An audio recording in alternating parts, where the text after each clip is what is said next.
HDV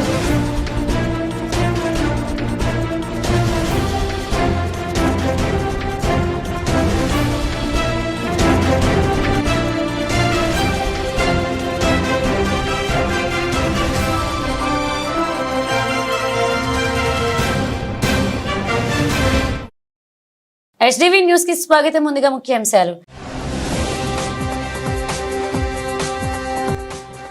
CM Chandrababu అధ్యక్షతన state investment promotion board 3వ సమావేశం. 10 కోట్లకు పైగా పెట్టుబడులు పెట్టే ప్రతి ప్రాజెక్టు పురోగతిని ట్రాకింగ్ చేయాలని ఆదేశం.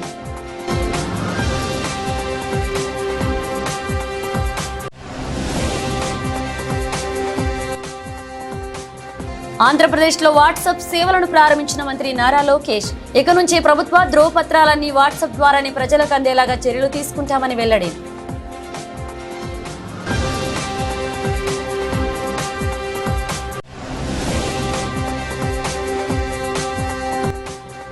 విజయవాడ రైల్వే స్టేషన్లో నేరాలను అరికట్టేందుకు పటిష్టమైన పోలీస్ నిఘా ఉంది. వెల్లడించిన deputy superintendent of railway police G Ratnaraju.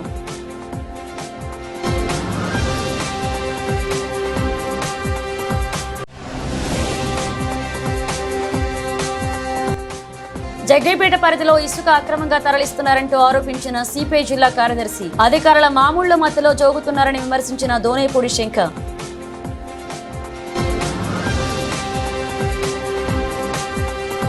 CM Chandrababu అధ్యక్షతన స్టేట్ ఇన్వెస్ట్మెంట్ ప్రమోషన్ బోర్డు 3వ సమావేశం నిర్వహించారు. 15 ప్రాజెక్టులకు సంబంధించి 44,776 కోట్ల పెట్టుబడులకు ఆమోదం తెలిపారు. పెట్టుబడులు త్వరితగిన కార్యరూపం దాల్చేలాగా అధికారులు ట్రాకింగ్ చేయాలని సీఎం సమావేశంలో అధికారులకు సూచించారు.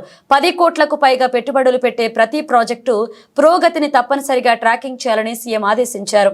రాష్ట్రంలో పెట్టుబడులపై కూటమి ప్రభుత్వ ప్రయత్నాలు మంచి ఫలితాలను ఇస్తున్నాయి. రాష్ట్రంలో పెట్టుబడులు పెట్టేందుకు వివిధ రంగాలకు చెందిన పారిశ్రామికవేత్తలు ఆసక్తి చూపుతున్నారు. ముఖ్యమంత్రి నారా చంద్రబాబు నాయుడు అధ్యక్షతన సచివాలయంలో గురువారం జరిగిన స్టేట్ ఇన్వెస్ట్మెంట్ ప్రమోషన్ బోర్డు 3వ సమావేశంలో 15 ప్రాజెక్టులకు ఆమోదం తెలిపారు.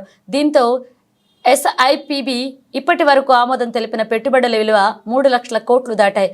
వీటితో పాటుగా ArcelorMittal, NTPC, HPCL, BPCL వంటి సంస్థలు పెట్టుబడులకు ఇప్పటికే లైన్ క్లియర్ అయింది.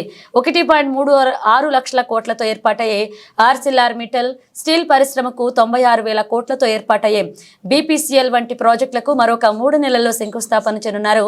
ఈ మేరకు అన్ని అనుమతులు పూర్తి చేసి ప్రాజెక్టులకు గ్రౌండ్ చేయాలని సీఎం అధికారులను ఆదేశించారు.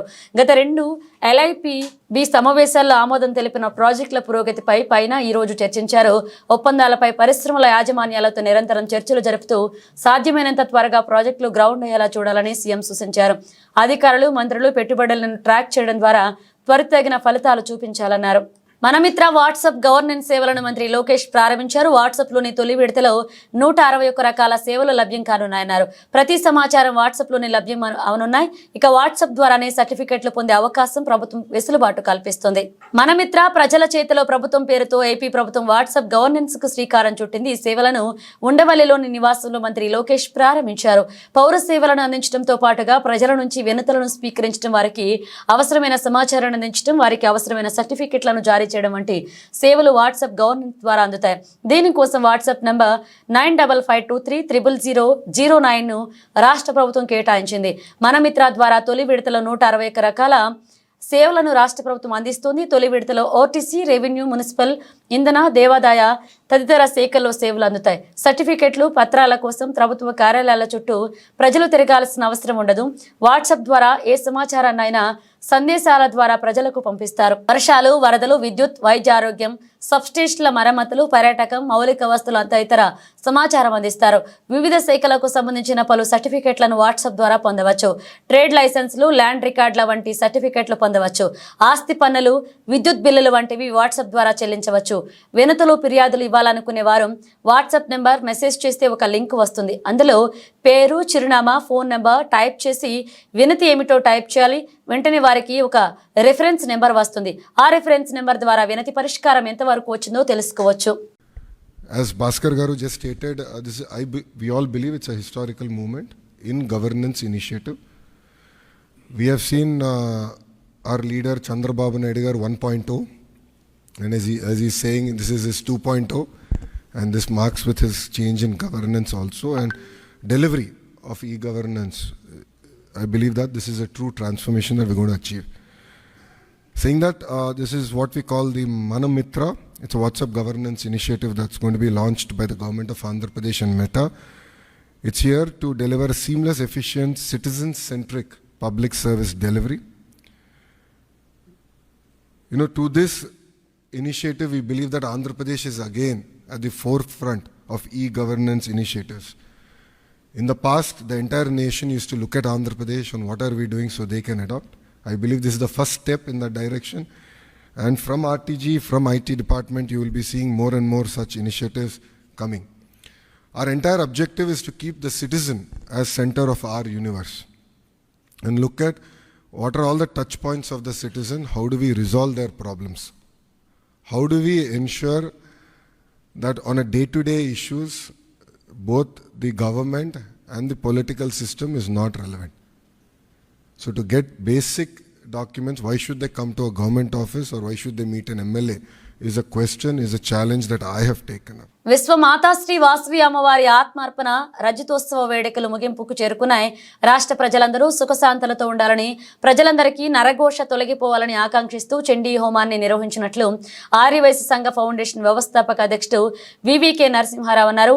ఈ సంవత్సరం ప్రత్యేకంగా 5 రోజుల పాటు శ్రీ వాసవి కన్యకా పరమేశ్వరి అమ్మవారి ఆత్మార్పణ దినోత్సవ వేడుకలు నిర్వహించుట ఆంధ్రప్రదేశ్ విజయవాడలోని తొలిసారి అని నరసింహారావు అన్నారు. పాతబస్తీ పూజారి వారి వీధి ఆర్యవైశ్య కళ్యాణ మండపంలో శ్రీ వాసవి కన్యకా పరమేశ్వరి ఆత్మార్పణ రజతోత్సవ వేడుకలు ముగింపు దశకు చేరుకున్న ఈ వేడుకల్లో భాగంగా రాష్ట్ర ప్రజలందరూ సుఖశాంతులతో ఉండాలని, వారికున్న నరదోష తొలగిపోవాలని ఆకాంక్షిస్తూ చండీ హోమాన్ని నిర్వహించినట్లుగా వాసవి ఫౌండేషన్ వ్యవస్థాపక అధ్యక్షుడు వివికే నరసింహారావు అన్నారు.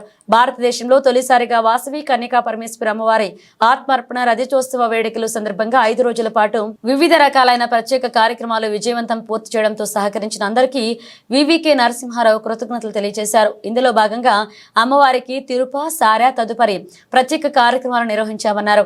31వ తేదీన జరిగే రథోత్సవ కార్యక్రమానికి రాష్ట్ర ప్రభుత్వం తరపున శ్రీ వాసవి అమ్మవారికి పట్టు వస్త్రాలు సమర్పిస్తామన్నారు.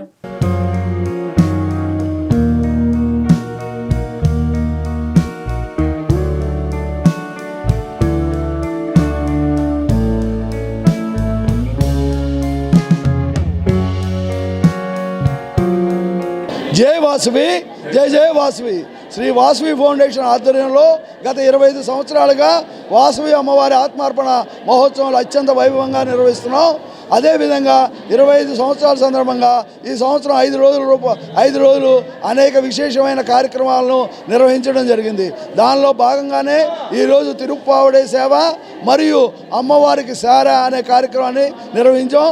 వందలాది మంది భక్తులు ఈ కార్యక్రమం పాల్గొని అమ్మవారి కృపకు పాటుకులయ్యారు. అందుకు ఇచ్చేసిన భక్తులందరికీ కూడా మా వాసవి ఫౌండేషన్ తరఫున ధన్యవాదాలు తెలియజేస్తున్నా. జై వాసవి, జై జై వాసవి. చెప్పాను. ఈరోజు అమ్మవారికి సార, తిరుప్పావడే సేవ 2 నిర్వహించడం జరిగింది. రేపటి రోజు కూడా వేలాది మంది భక్తులతో అమ్మవారి కుంకుమ అర్చన నిర్వహించడం జరుగుతుంది. అలానే అమ్మవారి మోక్షగుండ సందర్శన హోమం, ఉదయం కలశాలు, తర్వాత అభిషేకాలు, తదుపరి కుంకుమ పూజలు, తదుపరి మోక్షగుండ సందర్శన హోమం, అన్నప్రసాదం వేలాది మంది భక్తులకు ఇదే కళ్యాణ మండపంలో అత్యంత వైభవంగా నిర్వహించడం జరుగుతుంది. అందరూ కూడా ఆర్యవైశ్య భక్తులు, వాసవి అమ్మవారి భక్తులు కూడా అందరూ విచ్చేయవలసిందిగా కోరుచున్నాం. జై Vasavi. Chairman VVK Narasimha. Vijayawada railway స్టేషన్లో నేరాలను అరికట్టేందుకు పటిష్టమైన పోలీస్ నిఘా ఉంది అని deputy superintendent of railway police G Ratnaraju పేర్కొన్నారు. ఈ నేపథ్యంలో 64 లక్షల చోరీ కేసును ఛేదించి 3 ముద్దాలను అదుపులోకి తీసుకుని పూర్తి నగదు రికవరీ చేయడం జరిగిందని వెల్లడించారు. గురువారం రైల్వే ఎస్పీ కార్యాలయంలో మీడియా సమావేశం జరిగింది. ఈ సమావేశంలో డిఎస్ఆర్ పి రత్నరాజు పాల్గొని మాట్లాడుతూ Vijayawada railway division SP Rahul Dev Singh IPS ఆదేశాల మేరకు క్రైమ్ నెంబర్ 40/2025 కేసులో వచ్చిన సమాచారం మేరకు ఈ నెల 29వ తేదీన Vijayawada railway station east booking వద్ద అనుమానాస్పదంగా సంచరిస్తున్న ఆకుల సాయికృష్ణ, పెండెం ప్రసన్న కుమార్, పుల్లూరి మహేష్ కుమార్లను అదుపులోకి తీసుకుని విచారణ చేసి వారి వద్ద 64 లక్షల నగదును రికవరీ చేయడం జరిగిందన్నారు. సిఐలు జేవి రమణ, ఫతే అలీ బేగం, ఎస్ఐఎన్ నాయక్ ముద్దాయిల కోసం 3 ప్రత్యేక బృందాలుగా ఏర్పడి గాలింపు చర్యలు చేపట్టామన్నారు. ఈ క్రమంలోనే విజయవాడ స్టేషన్లో అనుమానాస్పదంగా సంచరిస్తున్న 3 ముద్దాలను అదుపులోకి తీసుకున్నామన్నారు. వారి వద్ద నుండి 64 లక్షల నగదు స్వాధీనం చేసుకున్నామన్నారు. అనంతరం ముద్దాయిలను కోర్టుకు హాజరుపరుస్తున్నట్లుగా చెప్పారు. Good morning all of you friends. ఇది మనకి ఈ నెలలోనే 25వ తేదీ, మనకి 1వ నెల 25వ తారీఖు నాడు ఇందులో కంప్లైనెంట్ మనోజ్ కుమార్ జైన్, ఇతను రాకేష్ కుమార్ జైన్ ప్లస్ పింటూ కుమార్ జైన్ వీళ్ళ దగ్గర పనిచేస్తూ ఉంటాడు అంట. సరే, అయితే షాప్లో వీళ్ళకి గోల్డ్ బిజినెస్ ఉంది. గోల్డ్ బిజినెస్లో పనిచేస్తూ బంగారం పర్చేజ్ చేయడం కోసం భువనేశ్వర్ నుంచి రామేశ్వరం వెళ్ళే ఎక్స్ప్రెస్లో రాజమండ్రి దగ్గర బయలుదేరి మనకి విజయవాడ దాటి రామేశ్వరం వెళ్ళాలి. రామేశ్వరం నుంచి మనకి రాజమండ్రి నుంచి రామేశ్వరం వెళ్ళే ట్రైన్లో చెన్నై వెళ్ళి గోల్డ్ పర్చేజ్ చేస్తాడనమాట. మనకి విజయవాడకు వచ్చేటప్పటికి ఈ 64 లక్షల క్యాష్ తీసుకెళ్తున్న విషయాన్ని ఎవరైతే ముద్దాయిలు ఉన్నారో వాళ్ళు ముందుగానే ఇన్ఫర్మేషన్ తెలుసుకుని వాళ్ళని ఫాలో అవడం మొదలుపెట్టి రాజమండ్రి నుంచి అదే ట్రైన్లో వాళ్ళతో ఫాలో అయ్యి విజయవాడ దగ్గరికి వచ్చిన తర్వాత ఏదైతే రెడ్ కలర్ ట్రాలీ బ్యాగ్లో క్యాష్ తీసుకెళ్తున్నారో ఆ ట్రాలీ బ్యాగ్ దొంగతనం చేయడం జరిగిందనమాట. ఇమీడియట్గా అతను కంప్లైనెంట్ ట్రాలీ బ్యాగ్ పోయిందని చెప్పి గ్రహించి మనకి విజయవాడ రైల్వే పోలీస్ స్టేషన్లో జేవి రమణ గారికి ఒక కంప్లైంట్ ఇవ్వడం జరిగింది. ఇచ్చేటప్పుడు మనం ఇమీడియట్గా కేసు రిజిస్టర్ చేసాం.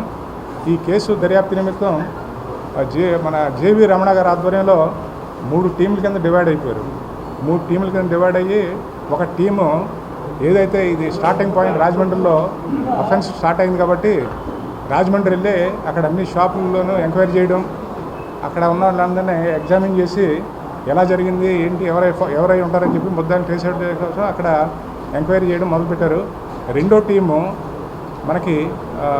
టీం వచ్చినప్పటికీ ఈ విధమైన నేరాలు చేసేవాళ్ళు ఎవరు, ఆ ఎంఓ క్రిమినల్స్ అందరిని వెరిఫై చేయడం. ఇంతకు ముందు కూడా మనకి ట్రైన్స్లో సూట్ కేసులు పోవడం, బ్యాగులు పోవడం జరుగుతుండేది. అందు నిమిత్తం ఆ పాయింట్ ఆఫ్ వ్యూలో పాత నేరస్తులు ఎవరు ఉన్నారో వాళ్ళు ఎక్కడెక్కడ ఉన్నారో ఏంటనేది వెరిఫై చేయడం కోసం ఒక టీము ప్రయత్నం చేస్తుంది. 3వ టీం వచ్చేటప్పటికి మనకి విజయవాడలోనే మనకి రైల్వే స్టేషన్లో దొంగతనం జరిగింది కాబట్టి ఇక్కడ ఉన్నటువంటి సీసీ కెమెరాలు వెరిఫై చేయడం, తర్వాత ఈ సెల్ ఫోన్లు, పాత నేరస్తులు సెల్ ఫోన్లు ప్లస్ ఇప్పుడు కొత్తగా ఏ సెల్ ఫోన్స్ మన ఒక హర్యానా గ్యాంగ్ అని పట్టుకున్నాం. 5 ముద్దాయిలాళ్ళు వాళ్ళ దగ్గర నుంచి దగ్గర 2-3 కేజీలు గోల్డ్ రికవర్ చేసి మన దగ్గర ప్రెస్ మీట్ పెట్టడం జరిగింది. అది పాత వాళ్ళకి ఐడియా ఉంది. తర్వాత ఇంకొక కేసు మన హర్విందర్ సింగ్ అని చెప్పి ఇంకొక సింగిల్ అఫెండర్ హర్విందర్ సింగ్ అని అతను కూడా 2018లో పట్టుకుని అతని దగ్గర కూడా మనం హ్యూజ్ క్వాంటిటీలో గోల్డ్ రికవర్ చేయడం జరిగింది. అప్పుడు కూడా మన ఆర్పిఎఫ్ కోఆర్డినేషన్ తోటే అంత మంచి కేసులు పట్టుకోవడం జరిగింది. ఇప్పుడు కూడా ఆర్పిఎఫ్ ఇన్స్పెక్టర్ గారు చాలా గట్టిగా మనకి సపోర్ట్ చేస్తున్నారు. టెక్నికల్గా మనకి సీసీటీవీలు కానీ ఈ ఇన్ఫర్మేషన్ కానీ ఎప్పటికప్పుడు మనకి ఇస్తూ ఉంటారు. ఈ ఆర్పిఎఫ్ కోఆపరేషన్ కూడా మనకి జీఆర్పీకి మొదటి నుంచి బాగా ఉండడం జరుగుతుంది. మన టీంలో మనకి ఇప్పుడు విజయవాడ సిటీలో మనకి క్రైమ్ టీము కొంచెం స్ట్రాంగ్గా ఉంటుంది. మరి ఏ జీఆర్పీ పోలీస్ స్టేషన్లోనూ కూడా ఇంత ఎఫిషియెంట్గా పనిచేసే క్రైమ్ టీమ్స్ లేవు. అందు గురించి మనకి సక్సెస్ రేట్ కూడా ఎక్కువగా ఉంటుంది. మనకి విజయవాడ జీఆర్పీలో ఉండడం జరుగుతుంది. వాళ్ళంతా కూడా మంచి సిన్సియర్గా హార్డ్ వర్క్ చేస్తూ ఎప్పటికప్పుడు మంచి కేసులు పట్టుకోవడం జరుగుతుంది.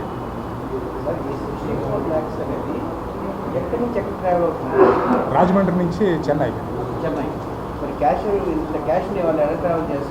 ఇల్లీగల్గా ట్రాన్స్ఫర్ లైసెన్స్ ఉందండి, పాన్ లైసెన్స్ ఉంది, ఆన్ లైసెన్స్ ఉంది, ఫర్మ్ ఉంది. పింటూ కుమార్ జైన్ ఫర్మ్, దానికి సంబంధించిన పాన్ లైసెన్స్ అన్నీ సబ్మిట్ చేశాం. అవన్నీ కూడా కోర్టుకు పెడుతున్నాం. సెంట్రల్ నియోజకవర్గ శాసనసభ్యులు బోండా ఉమామహేశ్వరరావు జన్మదిన వేడుకలు సెంట్రల్ నియోజకవర్గంలో ఆ పార్టీ శ్రేణులు ఘనంగా నిర్వహించారు. ఈ సందర్భంగా బోండా ఉమా తనయులు బోండా రవితేజ సిద్ధు కేక్ కట్ చేసి ఎమ్మెల్యే బోండా ఉమాకు జన్మదిన శుభాకాంక్షలు తెలియజేశారు. సెంట్రల్ నియోజకవర్గ ఎమ్మెల్యే బోండా ఉమా నివాసం వద్ద ఆ పార్టీ సీనియర్ నేత నవనీతం సాంబశివరావు ఆధ్వర్యంలో ఎమ్మెల్యే బోండా ఉమా జన్మదిన వేడుకలు ఘనంగా జరిగాయి. ఈ కార్యక్రమానికి ముఖ్య అతిథులుగా ఎమ్మెల్యే బోండా ఉమా, తనయులు బోండా రవి, సిద్ధు విచ్చేసి కేక్ కట్ చేసి అనంతరం బోండా ఉమాకు జన్మదిన శుభాకాంక్షలు తెలియజేశారు. ఇక జన్మదినం పురస్కరించుకుని సెంట్రల్ నియోజకవర్గంలో పార్టీ శ్రేణులు పలు సేవా కార్యక్రమాలు చేపట్టారు. ఈ సందర్భంగా బోండా, సిద్ధు, రవితేజ మాట్లాడుతూ పేద ప్రజల పక్షాన పోరాడే వ్యక్తి ఎమ్మెల్యే బోండా ఉమా అన్నారు. తెలుగుదేశం పార్టీ ఎన్నికల సమయంలో ఇచ్చిన హామీలని ఖచ్చితంగా అమలు చేసి తీరుతుందన్నారు. ఈరోజు విజయవాడ సెంట్రల్ నియోజకవర్గంలో ఒక పండుగ వాతావరణం ఈరోజు మనం చూస్తూ ఉన్నాం. ప్రతి సంవత్సరంలాగే ఈ సంవత్సరం కూడా బోండా ఉమా గారి జన్మదినం సందర్భంగా ఇది మరీ ముఖ్యమైనది. ఎందుకంటే ఎన్నికల తర్వాత గౌరవ శాసనసభ్యులు ప్రభుత్వ వైపు బోండా ఉమా గారి మొదటి జన్మదినం.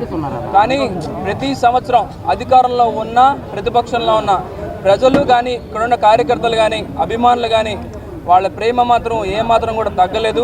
మనం ఈరోజు చూస్తూ ఉన్నాం.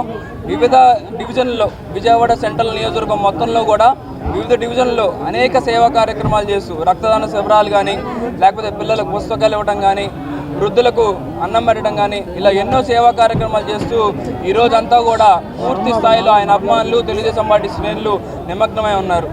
ఎందుకనంటే ఒక కమిట్మెంట్ ఉన్న వ్యక్తిగా పార్టీ నాయకుడిని, అదేవిధంగా ఈయన మీద పెట్టుకున్న ఒక నమ్మకాన్ని కాపాడే వ్యక్తిగా ఏదైతే గత 15-20 సంవత్సరాలుగా రాజకీయాల్లో ఉంటూ ఎటువంటి రాజకీయ నేపథ్యం లేనటువంటి కుటుంబంలో నుంచి వచ్చి విజయవాడ లాంటి ఒక బలమైన నగరంలో రాష్ట్ర నాయకుడిగా ఒక బలమైన శక్తిగా ఎదిగినటువంటి బోండా ఉమా గారికి ఇంతటి ప్రేమ అభిమానం లభించింది అంటే అది ఒక విజయవాడ సెంట్రల్ నియోజకవర్గ ప్రజల ఆశీస్సుల వల్లే అని కూడా ఈ సందర్భంగా తెలియజేస్తా ఉన్నా. తప్పనిసరిగా ఏదైతే ఆయనకు ప్రజలు ఆయన మీద పెట్టిన నమ్మకాన్ని తప్పనిసరిగా ముందుకు తీసుకెళ్లే విధంగా రాబోయే 4 సంవత్సరాలు కూడా ఒక శాసనసభ్యుడిగా, ప్రభుత్వ విప్పుగా తన కర్తవ్యాన్ని, బాధ్యతను అంతకన్నా శుద్ధితో నిర్వహిస్తారని మనస్ఫూర్తిగా తెలియజేసుకుంటూ, ఏదైతే ఈరోజు అభిమానులు చూపించేటువంటి ప్రేమ ఆప్యాయతలకు మా కుటుంబం మీద పెట్టుకున్న ఈ ప్రేమకు ఎల్లప్పుడూ కూడా మేమందరం కూడా వాళ్ళకు రుణపడి ఉంటామని ఈ సందర్భంగా మనస్ఫూర్తిగా తెలియజేసుకుంటూ, ఒక్క విజయవాడ సెంట్రల్ నియోజకవర్గంలోనే కాకుండా విజయవాడలో ఉన్నటువంటి ఈస్ట్ వెస్ట్లో కూడా ఆయన అభిమానులు ఎన్నో సేవా కార్యక్రమాలు ఒకసారి మనం చూసుకున్నట్టయితే ప్రభుత్వ జూనియర్ కళాశాలలో కానీ, లేదా వృద్ధాశ్రమాల్లో కానీ అనేక భోజన ఏర్పాట్లన్నీ కూడా చేశారు. తప్పనిసరిగా ఇటువంటి సేవా కార్యక్రమాలను ఎప్పుడు కూడా బోండా ఉమా గారు కానీ మేము కానీ ప్రోత్సహిస్తూ ముందుకు తీసుకెళ్తామని మరొక్కసారి తెలియజేసుకుంటూ, ఏదైతే ఈరోజు మా మీద చూపిస్తున్న ఈ ప్రేమ ఆప్యాయతలకు మనస్ఫూర్తిగా మీ అందరికీ కూడా రుణపడి ఉంటామని ఈ సందర్భంగా తెలియజేస్తా ఉన్నాం.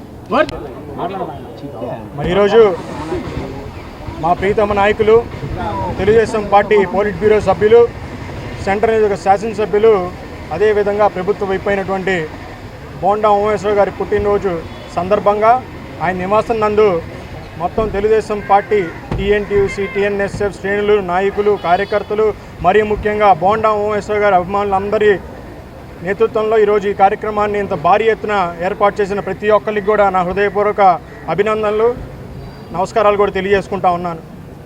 మరి తెలుగుదేశం పార్టీలో ఇదొక సంస్కృతి. నారా చంద్రబాబు గారి పుట్టినరోజు అయినా సరే, నారా లోకేష్ గారి జన్మదిన సందర్భం అయినా సరే, అదేవిధంగా నాయకులు, కార్యకర్తలు ఎవరి పుట్టినరోజైనా సరే ప్రజలకి అవసరం ఉన్న వాళ్ళకి, వృద్ధులకి కానీ, వికలాంగులకి కానీ వాళ్ళందరికీ కూడా అవసరం పడే విధంగా, వాళ్ళందరికీ కూడా మంచి చేసే విధంగా ఈ కార్యక్రమాలని చేయటం అనేది తెలుగుదేశం పార్టీ సంస్కృతి.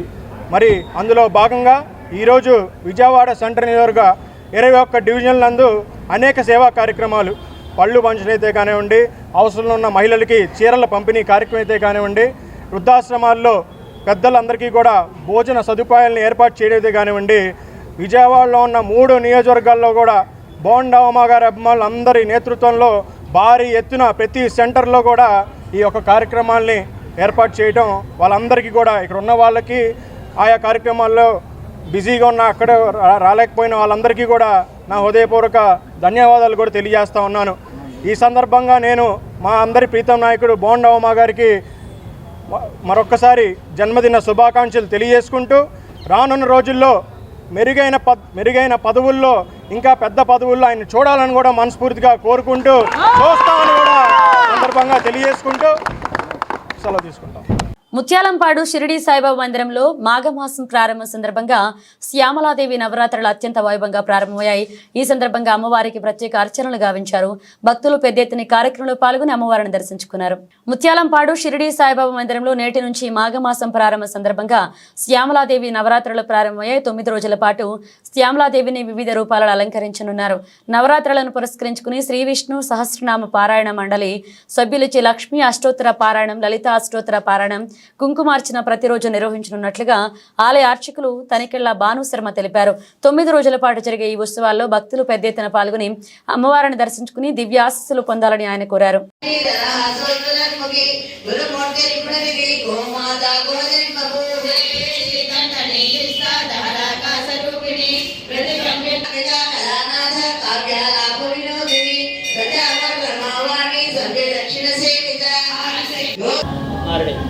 శ్రీ శివాయ గురవే నమః. శ్రీమాత్రే నమః. శ్రీ సమర్థ సద్గురు సాయినాథ దేవాలయం విజయవాడ ముత్యాలంపాడులో ఉన్నటువంటి సాయినాథ దేవాలయంలో మాఘమాస శుద్ధ పాడ్యమి నుండి 9 రోజులు అనగా నవమి వరకు శ్యామలాదేవి నవరాత్రులు జరుగుతున్నవి.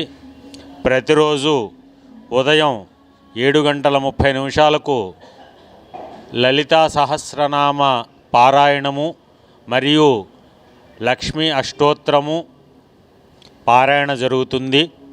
ఆ తర్వాత తీర్థప్రసాద వితరణ, సాయంత్రం మళ్ళీ అమ్మవారి యొక్క అర్చన, ఆ తర్వాత అశేష భక్త జనాలకి కన్నుల విందుగా హారతి, మంత్రపుష్పము, తీర్థప్రసాద వినియోగము జరుగుతుంది. ఇది అంతయు కూడా విజయవాడలో ఉన్నటువంటి ముత్యాలంపాడు సాయిబాబా వారి దేవాలయంలో అమ్మవారి యొక్క అనుగ్రహంతో ఈ యొక్క దేవాలయ కమిటీ సభ్యులు అందరూ కూడా ఈ కార్యక్రమాన్ని చేయాలనేటటువంటి సంకల్పం అమ్మవారి దయ వల్ల కలిగింది. కాబట్టి ఈ కార్యక్రమాన్ని అందరూ కూడా భక్తులు విశేషముగా పాల్గొని చక్కగా లలితా సహస్రనామ స్తోత్ర పారాయణ చేయడం వచ్చినటువంటి ప్రతి భక్తులు కూడా ఉదయం 7:30 కల్లా మన దేవాలయంలో ఉండి ఈ యొక్క నవరాత్రుల్ని దిగ్విజయం చేయవలసిందిగా కోరుచున్నాము. నా పేరు తనికెళ్ల భానుశర్మ అంటారు. డంపింగ్ యార్డ్స్ లేని రాష్ట్రంగా ఆంధ్రప్రదేశ్ను తయారు చేస్తామని స్వచ్ఛంద కార్పొరేషన్ చైర్మన్ కొమ్మారెడ్డి పట్టాభిరామ హామీ ఇచ్చారు. Door to door waste collections చేయడానికి అన్ని రకాలను ఆదేశాలు ఇచ్చామని, త్వరలోనే ఇంటిగ్రేటెడ్ కమాండ్ కంట్రోల్ను స్వచ్ఛంద కార్పొరేషన్లో ఏర్పాటు చేయబోతున్నామన్నారు. బ్యూరో ఆఫ్ ఇండియన్ స్టాండర్డ్స్ ఆధ్వర్యంలో waste disposable treatment, solid waste management పై శిక్షణ కార్యక్రమం జరిగింది. ఈ కార్యక్రమానికి స్వచ్ఛంద కార్పొరేషన్ చైర్మన్ పట్టాభి హాజరయ్యారు. అనంతరం మాట్లాడుతూ బ్యూరో ఆఫ్ ఇండియా స్టాండర్డ్స్ ఆధ్వర్యంలో సెగ్రిగేషన్ ఆఫ్ వేస్ట్ మేనేజ్మెంట్ కార్యక్రమం నిర్వహించడం సంతోషకరమన్నారు. రాష్ట్ర ప్రభుత్వం తీసుకున్న స్వచ్ఛంద కార్యక్రమానికి బ్యూరో ఆఫ్ ఇండియా స్టాండర్డ్స్ మద్దతు తెలపడం శుభపరిణామన్నారు. డంప్ యార్డ్ అనేది ఆంధ్రప్రదేశ్లో లేకుండా చేయడమే కూటమి ప్రభుత్వ లక్ష్యమన్నారు. వేస్ట్ ప్రాసెసింగ్ యూనిట్స్ మాత్రమే రాష్ట్రంలో ఉండాలని వ్యాఖ్యానించారు. వేస్ట్ ని తడి, పొడి చెత్తగా వేరు చేయబోతున్నామని, అన్ని రీసైకిల్ చేసి ఎరువుగా ఉపయోగించబోతున్నామన్నారు. రెవెన్యూ ఫర్ వేస్ట్ అనే కాలంను రాష్ట్ర బడ్జెట్లో ప్రజలు త్వరలో చూపబోతున్నారని చెప్పారు. అన్ని శాఖల నుండి ప్రభుత్వానికి ఎలా ఆదాయం వస్తుందో అలాగే చెత్త నుండి కూడా ప్రభుత్వానికి ఆదాయం రాబోతుందన్నారు. స్టాండర్డ్స్ వారి ఆధ్వర్యంలో మరి ఈ రాష్ట్రంలో బ్యూరో ఆఫ్ ఇండియన్ స్టాండర్డ్ సెంటర్కి అధిపతిగా ఉన్నటువంటి సాగర్ గారు, అదేవిధంగా వారి బృందం మొత్తం కూడా solid waste management, segregation, collection and utilisation అనే అంశం పైన ఒక వర్క్షాప్ని రాష్ట్ర స్థాయిలో ఇక్కడ ఏర్పాటు చేసి రాష్ట్రంలో ఉన్నటువంటి దాదాపు 123 అర్బన్ లోకల్ బాడీస్ సంబంధించినటువంటి ఉన్నత అధికారులందరినీ కూడా ఇక్కడ ఆహ్వానించి మరి BIS వారు రూపొందించినటువంటి స్టాండర్డ్స్ 4 రకాలైనటువంటి స్టాండర్డ్స్ ఏవైతే ఉన్నాయో వాటిపైన ఒక అవగాహన కల్పించి వీటిని ఏ విధంగా మనం అమలుపరచాలి, ఏ రకంగా వీటిని చేరుకోవాలి అన్న అంశాలపైన ఈ వర్క్షాప్ నిర్వహించడం నిజంగా కూడా చాలా అభినందనీయం. స్వర్ణాంధ్ర, స్వచ్ఛాంధ్ర అనే ఒక నినాదంతో ఇవాళ రాష్ట్రంలో చంద్రబాబు నాయుడు గారి సారథ్యంలో జరుగుతున్నటువంటి ఒక ఉద్యమానికి ఇవాళ బ్యూరో ఆఫ్ ఇండియన్ స్టాండర్డ్స్ వారు ఏర్పాటు చేసినటువంటి ఈ వర్క్షాప్ ఎంతో ఉపయోగపడుతుందన్నది నా నిశ్చితమైనటువంటి అభిప్రాయం. ప్రతి నెల 3వ శనివారాన్ని స్వచ్ఛాంధ్ర కోసం డెడికేట్ చేస్తూ ఇప్పటికే మరి కడప జిల్లా మైదుకూరులో ఆ కార్యక్రమానికి శ్రీకారం చుట్టారు గౌరవ ముఖ్యమంత్రి వర్యులు.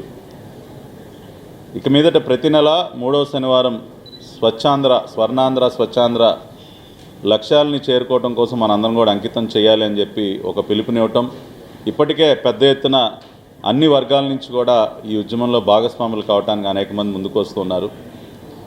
ఇవాళ కొన్ని నిర్దిష్టమైనటువంటి లక్ష్యాలతో స్వచ్ఛాంధ్ర కార్పొరేషన్ అదేవిధంగా రాష్ట్ర ప్రభుత్వం పనిచేస్తూ ఉన్నాయి వేస్ట్ మేనేజ్మెంట్కి సంబంధించి.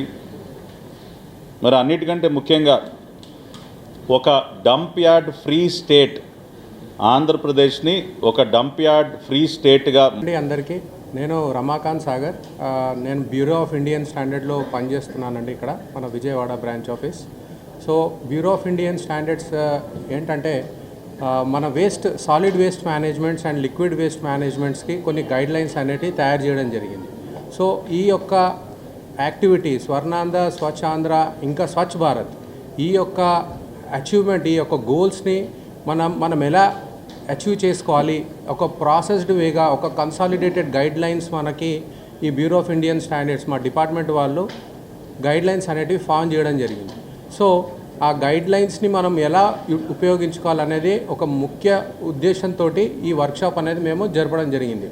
సో ఈ యొక్క ప్రాసెస్లో మనకి డిఫరెంట్ ఛాలెంజెస్ రాబోతున్నాయి. సో ఆ ఛాలెంజెస్ ఎలా ఉండబోతున్నాయి, మనకి ఆ ఛాలెంజెస్ని మనం ఎంత ఈజీగా ఫేస్ చేసుకొని మన టార్గెట్ని మనం అచీవ్ చేసుకోవాలనేది కొన్ని గైడ్లైన్స్ మా ఇండియన్ స్టాండర్డ్ 18520 పోయిన సంవత్సరంలో BIS వాళ్ళు ఈ ఇండియన్ స్టాండర్డ్ అనేది solid waste management and liquid waste management గురించి గైడ్లైన్స్ అనేది ఇవ్వడం జరిగింది.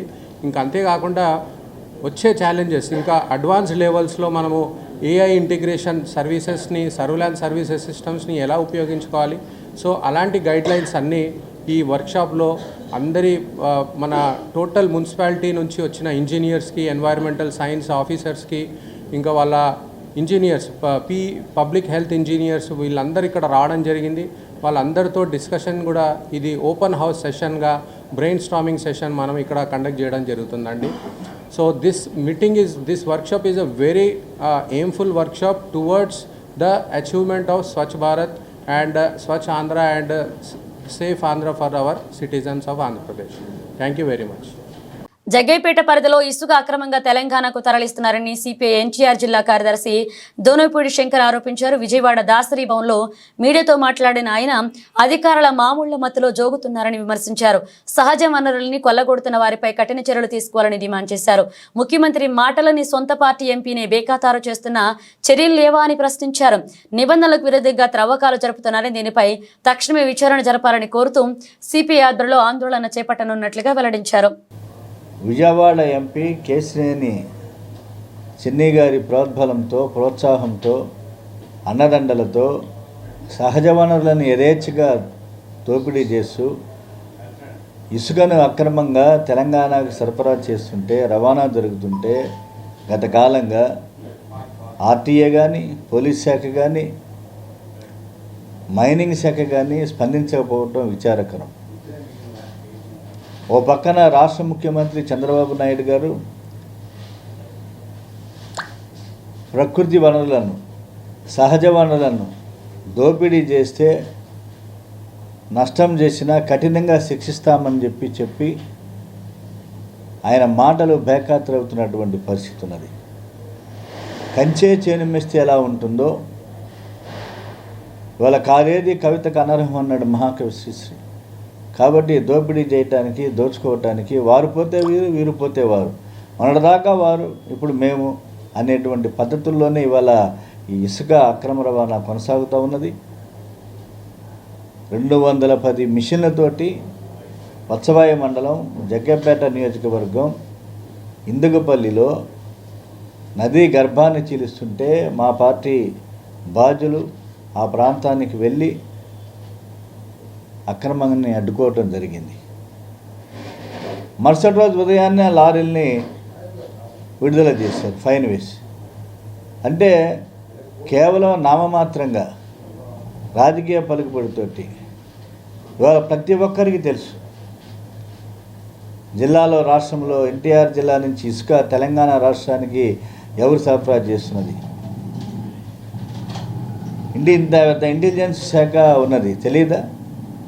కాబట్టి రాష్ట్ర ముఖ్యమంత్రి గారికి ఎన్టీఆర్ జిల్లా సిపిఐ సమితి తరపున బహిరంగంగా లేఖ రాస్తున్నాం. ఈ బహిరంగ లేఖలో సహజ వనరులను యథేచ్ఛగా దోపిడీ చేస్తున్నటువంటి వారిపైన చర్యలు తీసుకోవాలని చెప్పి, వీరికి అండదండలుగా ఉన్న అధికార యంత్రాంగం, ముఖ్యంగా మైనింగ్ శాఖ, మత్తులో జోగాడుతున్న మైనింగ్ శాఖని ప్రక్షాళన చేయాలని చెప్పి, అనేక ప్రాంతాల్లో, కొన్ని ప్రాంతాల్లో అయితే మరి మనిగలపాడు కానీ, పెనుగంచిప్రోలు మండలం, శనగపాడు కానీ ప్రాంతాల్లో రైతులు అడ్డుకున్నారు. నదీ గర్భాన్ని చీలుస్తుంటే, తొలిచివేస్తుంటే ప్రవాహ వేగం రేపు పొద్దున మళ్ళీ ఎట్టొచ్చి వరద వస్తే మీద పడుతుందని.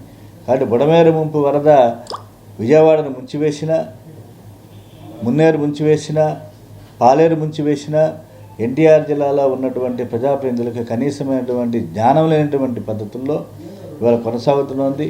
కాబట్టి ఉప ముఖ్యమంత్రి పవన్ కళ్యాణ్ గారికి కూడా విజ్ఞప్తి చేస్తున్నాం, కోతవేడు దూరంలో ఉన్న నారా లోకేష్ గారికి విజ్ఞప్తి చేస్తున్నాం, ఏమీ స్పందించినటువంటి ఎన్టీఆర్ జిల్లా కలెక్టర్ గారికి విజ్ఞప్తి చేస్తున్నాం. కాబట్టి ఈ విషయాలన్నీ కూడా తక్షణమే సహజ వనరులను దోపిడీ చేసినటువంటి వారిపైన తక్షణమే చర్యలు తీసుకోవాలని చెప్పి, ఇసుక అక్రమ రవాణాను అరికట్టాలని, దీనిపైన రాష్ట్ర ముఖ్యమంత్రి తక్షణమే న్యాయ విచారణ జరిపించి అందుకు బాధ్యులైన వారిపైన తగిన చర్య తీసుకోవాలని చెప్పి కూడా సిబిఐగా డిమాండ్ చేస్తున్నాం. మంగళగిరిలోని హెచ్పీ గ్యాస్ గౌడాన్లో త్రుటిలో పెను ప్రమాదం తప్పింది. గ్యాస్ సిలిండర్ అన్లోడ్ చేస్తుండగా ఓ సిలిండర్ నుంచి గ్యాస్ లీక్ అయింది. దీంతో భయపడిన సిబ్బంది బయటికి పరుగులు తీశారు. చుట్టూ వందలాది గ్యాస్ సిలిండర్లు ఉన్నాయి. ఎక్కడ సిలిండర్ పేలుతాయోనని భయపడుతూ లీక్ అయిన సిలిండర్ను బయటికి విసిరి సిబ్బంది బయటికి పరుగులు తీశారు. అయితే అక్కడ ఎలాంటి ప్రమాదం జరగకపోవడంతో అంతా ఊపిరి పీల్చుకున్నారు.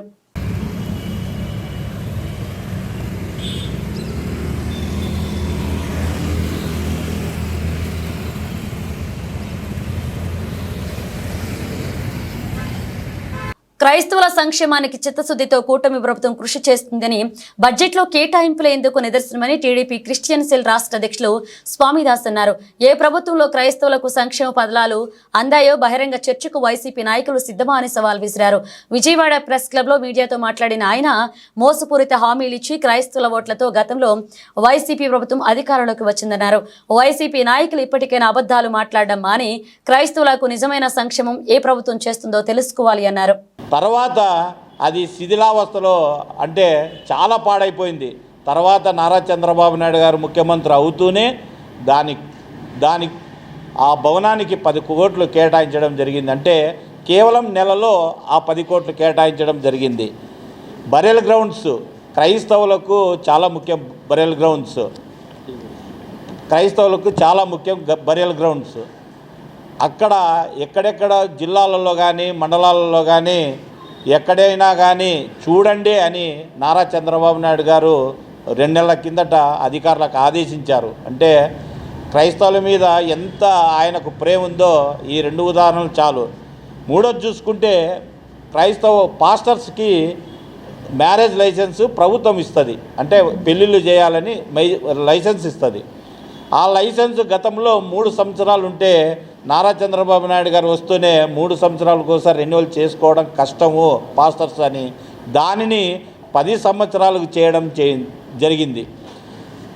హైటీ క్రిస్మస్ ప్రతి సంవత్సరము క్రిస్మస్ చేసుకోవాలా, గవర్నమెంటే క్రిస్మస్ చేస్తుంది. దానికి జగన్మోహన్ రెడ్డి ముఖ్యమంత్రిగా ఉన్నప్పుడు కేవలం 30,000 ఇచ్చేవాడు సంవత్సరానికి క్రిస్మస్ చేసుకోవడానికి. కానీ నారా చంద్రబాబు నాయుడు గారు ముఖ్యమంత్రి అవుతూనే దానిని 30 నుంచి లక్ష రూపాయలు పెంచాడు. అంటే క్రైస్తవుల మీద ఎవరికి ఉందనేది నిదర్శనం ఇది. తర్వాత మొన్ననే పోయిన నెలలోనే 151 కోట్లు క్రైస్తవులకు బడ్జెట్ పెట్టడం జరిగింది. ఆ బడ్జెట్లో ముఖ్యంగా జెరూసలేం యాత్రకు, విదేశీ విద్యకు చాలా సంక్షేమ పథకాలు దానికి 150 కోట్లు పెడుతూ మళ్ళీ నిన్న 2.5 కోటి రిలీజ్ చేశారు. ఎవరైనా కూడా క్రైస్తవులు బిజినెస్ చేసుకునే వాళ్ళు ఉంటే వాళ్ళు కూడా చేసుకోవచ్చు, ₹1,00,000 సబ్సిడీ ఇస్తారని 249 మందికి బడ్జెట్ వదలడం జరిగింది. ఇది కేవలం 2 నెలలకు మాత్రమే. మరి తర్వాత ఏప్రిల్లో ఎక్కువ బడ్జెట్ వస్తుంది, ఎక్కువ మంది లోన్స్కి వస్తుంది. వీళ్ళు మాయమాటలు చెప్పి ఏమీ చేయలేదు నారా చంద్రబాబు నాయుడు, క్రైస్తవ సమాజాన్ని మోసం. బులెటిన్ ముగించే ముందు హెడ్లైన్స్ మరోసారి. సీఎం చంద్రబాబు అధ్యక్షతన స్టేట్ ఇన్వెస్ట్మెంట్ ప్రమోషన్ బోర్డు 3వ సమావేశం. 10 కోట్లకు పైగా పెట్టుబడులు పెట్టే ప్రతి ప్రాజెక్టు పురోగతిని ట్రాకింగ్ చేయాలని ఆదేశం.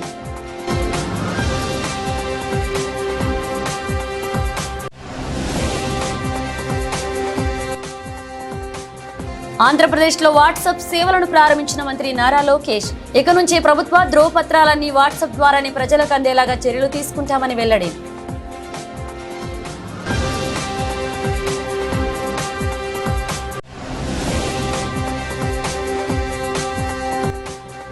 విజయవాడ రైల్వే స్టేషన్లో నేరాలను అరికట్టేందుకు పటిష్టమైన పోలీస్ నిఘా ఉంది. వెల్లడించిన deputy superintendent of railway police G Ratnaraju.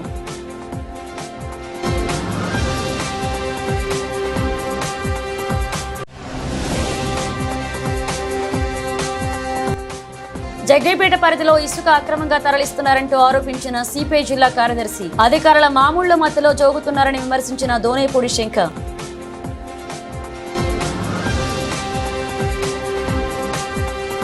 ఇవి బులెటిన్ అప్డేట్స్. మరణ అప్డేట్స్ తో మళ్ళీ కలుద్దాం.